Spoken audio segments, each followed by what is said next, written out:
You keep forgetting names, losing your keys, and feeling a heavy fog in your head by 2 p.m.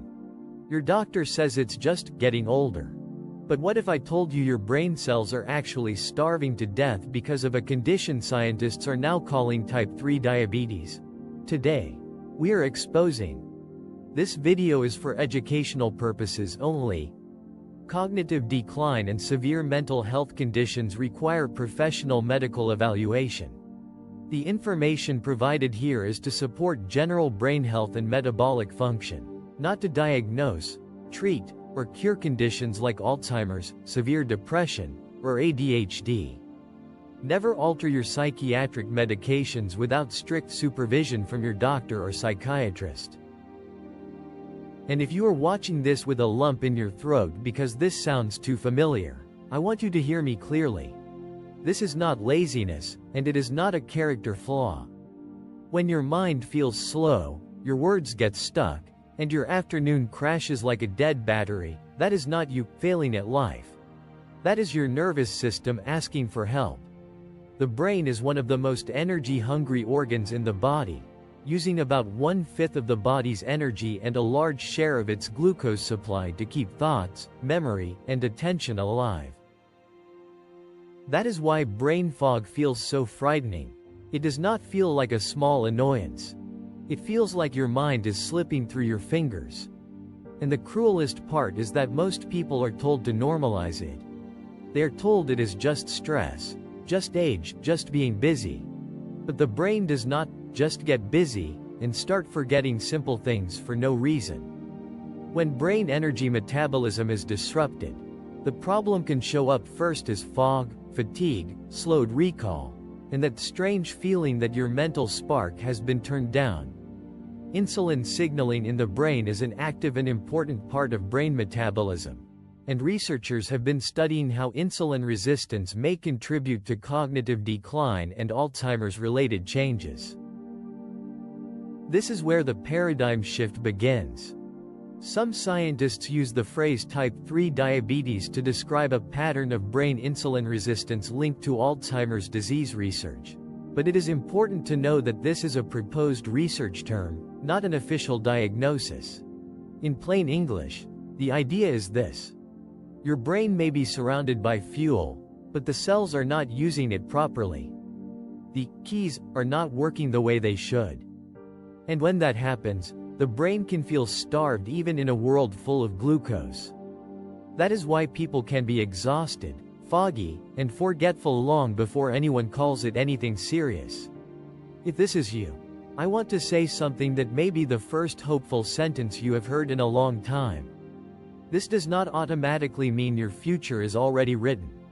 It means there may be a metabolic reason your brain is struggling, and metabolic problems can often be investigated, measured, and improved with the right support. That is where we begin.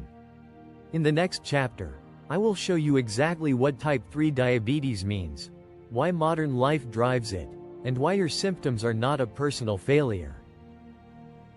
Let's go deeper, because this is where everything changes. To understand what many researchers are exploring with the term type 3 diabetes, you first need to understand something incredibly simple, but incredibly powerful. Your brain runs on fuel. Not motivation. Not willpower. Not discipline. Fuel. Even though your brain only makes up about 2% of your body weight, it consumes roughly 20% of your body's total energy.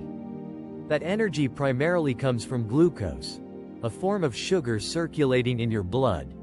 Every thought, every memory, every moment of focus is powered by your brain's ability to access that fuel. But here's the critical detail almost nobody talks about. Glucose cannot simply walk into a brain cell. It needs permission. It needs a signal. And that signal is insulin. Think of insulin as a key. It binds to receptors on your brain cells, unlocking the door so glucose can enter and be used for energy. Now imagine what happens when that key stops working properly. Over time, especially with constant exposure to high sugar intake, refined carbohydrates, chronic stress, and poor sleep, The body is forced to produce more and more insulin. And eventually, the cells start to ignore it.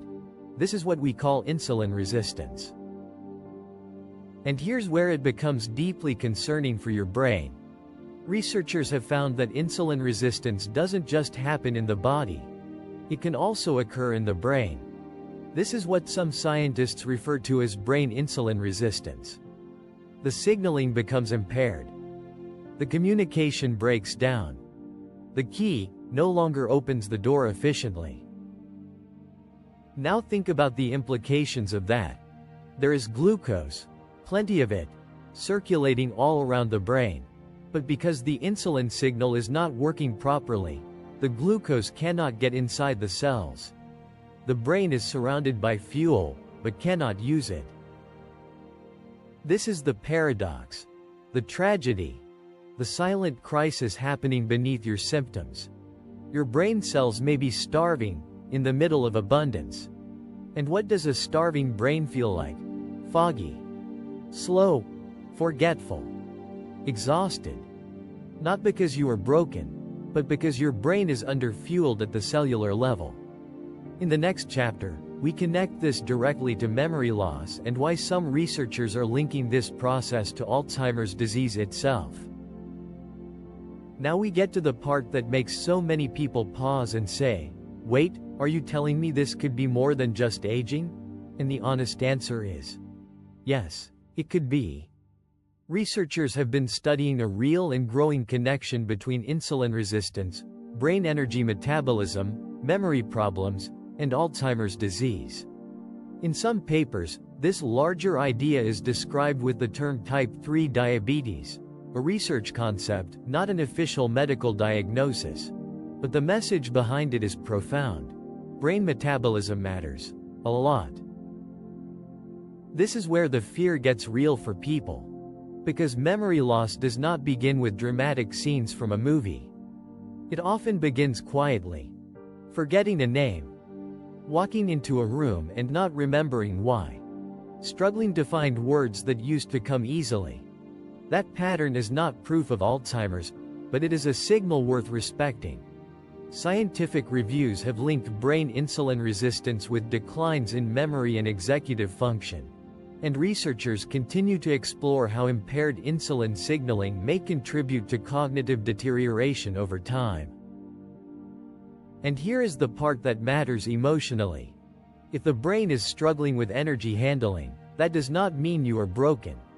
It means there may be a metabolic layer underneath what you are feeling. That is a very different story. Instead of, "My genes betrayed me," or, "I am just getting old," the question becomes, what is happening in my brain's fuel system, and can it be improved? That shift matters because it changes people from helpless to informed. It turns shame into investigation. It turns panic into a plan. This is also why metabolic psychiatry is getting so much attention. The brain does not live in isolation. It responds to blood sugar swings, inflammation, sleep deprivation, chronic stress, and the chemical environment created by modern life. Reviews of central insulin signaling suggest it is involved not only in cognition, but also in mood and neurotrophic processes, meaning the same metabolic systems that affect memory can also influence how motivated, flat, or mentally drained a person feels. And that is why so many people feel emotionally exhausted by this problem. Because when your brain is underfueled, you do not just lose sharpness, you can lose confidence. You start doubting yourself. You start wondering whether this is the beginning of something irreversible. But the important truth is this.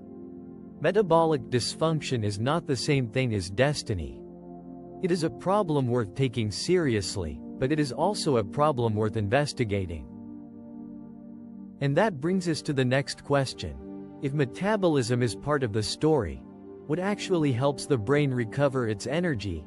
In the next chapter, I will show you the biological strategy for helping rescue the starving brain. Without hype, without panic, and without ignoring the medications or medical care that may already be important to you. So what do we do with this information? We do not panic. We do not catastrophize. We get strategic. If brain fog is being driven in part by metabolic dysfunction, then the first mission is to reduce the glucose roller coaster that keeps hammering the system. Physical activity is one of the most established ways to improve insulin sensitivity and lower blood glucose, and even a brisk walk can meaningfully help the body handle sugar more efficiently. Sleep also matters, because sleep deprivation is associated with worse insulin resistance and poorer glucose regulation. That means the fix is not magical. It is biological. It starts with lowering the spikes that overwhelm the system. Fewer refined carbs, less constant snacking, more movement after meals, better sleep, and better stress control. Why? Because the goal is to make the brain's environment less chaotic so insulin signaling can work more efficiently again.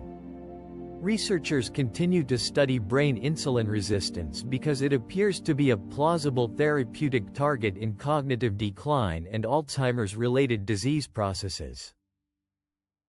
The second mission is to support the mitochondria, the tiny engines inside your cells that help turn fuel into usable energy.